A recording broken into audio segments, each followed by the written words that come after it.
I think it's important to understand when Donald Trump walks in that room and he'll be meeting with Xi Jinping again. They've met several times, and Donald Trump knows he's dealing with a man he cannot trust.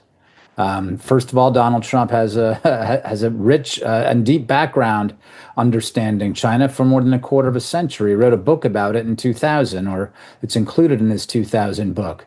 Donald Trump, during his first term, wanted a comprehensive trade deal in which he wanted China to stop manipulating currency, stop stealing our intellectual property, and stop demanding transfers of technology, among other bad things the Chinese were doing.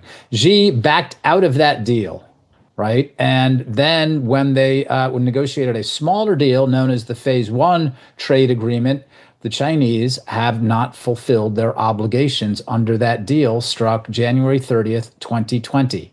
The third reason that Donald Trump does not trust Xi Jinping is because of COVID. So this is a very important thing that people need to understand, that Donald Trump is not going in there clueless. He knows who Xi Jinping is. He knows what the Chinese Communist Party is. And he also realizes, as he told me for the China Matrix, that there are very powerful forces in China and they're not all lined up behind Xi. All right.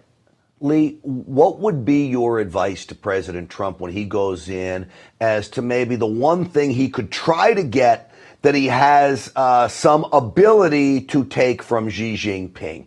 Is there some place they can find some common ground? Where would that be?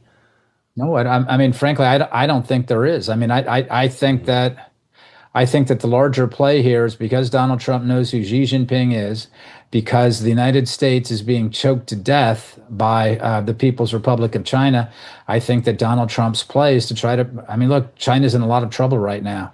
First, there was the real estate crisis, and now tariffs are crushing China. It depends on those exports.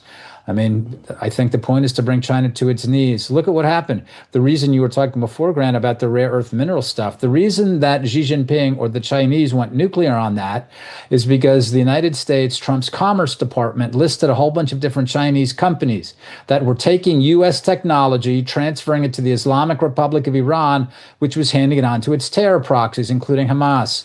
There was U.S. technology, U.S. parts found in drones that were used on October 7th, 2023. When the Trump administration said, no, you don't get to use U.S. technology against American allies and against American citizens, that's when Xi went nuclear. This is a very dirty, very dangerous regime.